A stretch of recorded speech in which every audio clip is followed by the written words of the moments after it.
স্যারের বই থেকে একটা কবিতা তাহলে পড়ি।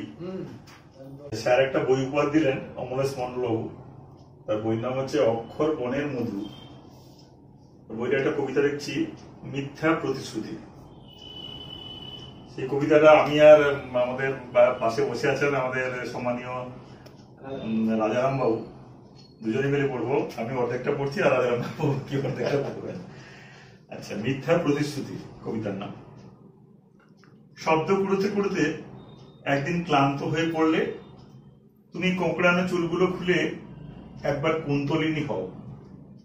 আমি আরেকবার জোরে শ্বাস নেব, তারপরেও যদি না শুনতে পাও কোনো ধ্বনি, তাহলে যেন ছন্দের ঘরে বাসা বেঁধেছে উই পোকা। গানের যদি সুর না আসে কোনোদিন, তুমি অনামিকাটি মিলে ধরো একবার।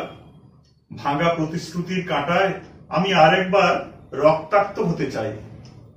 আচ্ছা, বাকিটা আমাদের রাজাবাবু পড়বেন, এখান থেকে বলুন। কেঁপে না উঠে যদি কোনোদিন তোমার চোখে চোখ রেখে এই ষড়যন্ত্রী, তাহলে বুঝে নিও আমি মাটিতে দাঁড়াতে শিখেছি এইবার। এই হাত যদি কোনোদিন তোমার ছবি না আঁকে, নিশ্চিত যেন আমার ভালোবাসায় বিশ্বাস ছিল না কোনোদিন। খাদ মিশানো অলংকার মাত্র, আমি তোমাকে ভালোবাসিনি কোনোদিন।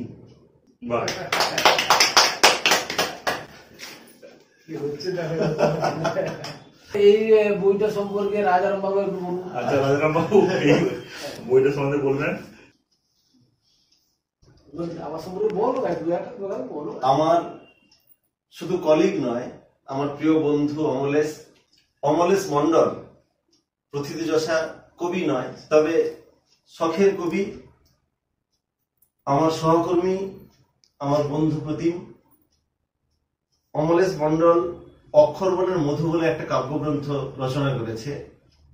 তার সেই কবিতার সৃষ্টি আমাদের স্টাফ রুমে বসেই প্রায় বলতে গেলে। যখনই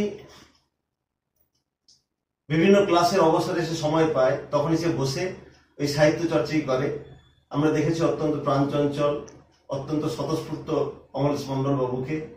তার সেই সবসময় যে সাহিত্য সৃষ্টির বাসনা আমরা তাকে দেখে অনুভব করি, সবসময় তার মাথায় যেন কবিতার বিভিন্ন রকম ভাবনা আনাগোনা করে। আর সেই সমস্ত ভাবনা সে এতটুকু সময় নষ্ট না করে বসে পড়ে, কালি কলম নিয়ে লিখে ফেলে ছন্দবদ্ধ কবিতা।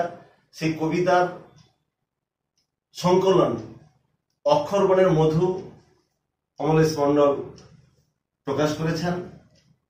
খুব সুন্দর হয়েছে, প্রত্যেকটা কবিতাই আমাদের অত্যন্ত ভালো লেগেছে। প্রত্যেককে এই কবিতার বইয়ের প্রত্যেকটা কবিতা পড়ে দেখবার অনুরোধ করছি। আজকে আমরা রাজারামবাবুর বাড়িতে এসেছি, রাজারামবাবু আমন্ত্রণ জানিয়েছেন, আমি আর অমলেশবাবু এসেছি। আজকে আমাদের একটা নাটকের দল করার ইচ্ছে আছে, রাজারামবাবুর সঙ্গে আলোচনা করছি, দেখি দেখা যাক আগামী দিনে আমরা কি করতে পারি। তবে চিন্তা ভাবনা করছি আমরা ছোট ছোট শর্ট ফিল্ম নিয়ে আসবো পরবর্তীকালে। এটা নিয়ে চিন্তা ভাবনা কতটুকু এগোয় দেখা যাক, পরবর্তীকালে আমরা কতটা এগোতে পারি সেটা সময়ই বলবে।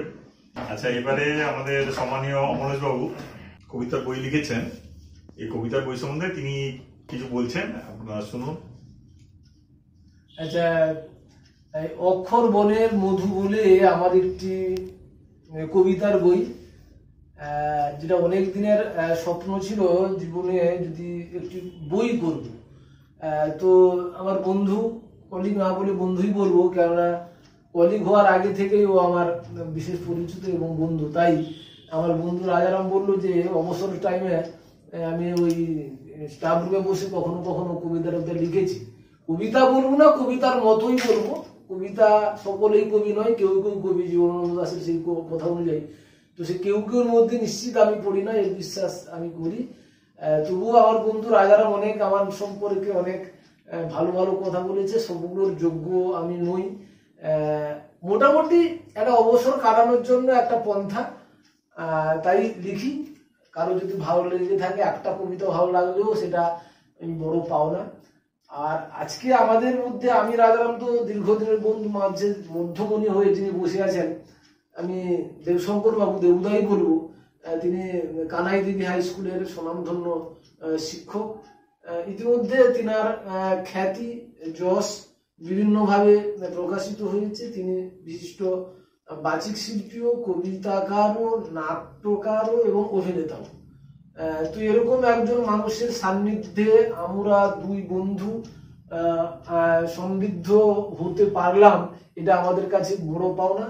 আর সবচেয়ে আমার বড় পাওনা যেটা, দেবুদার হাতে, দেবুদাই বলছি বারবার, কারণ আমাদের মধ্যে একটা আত্মীয়তার সম্পর্ক তৈরি হলো, তো সেই সূত্রে দেবুদার হাতে বইটা তুলে দিতে পেরে নিজেকে খুব সৌভাগ্যবান মনে করছি।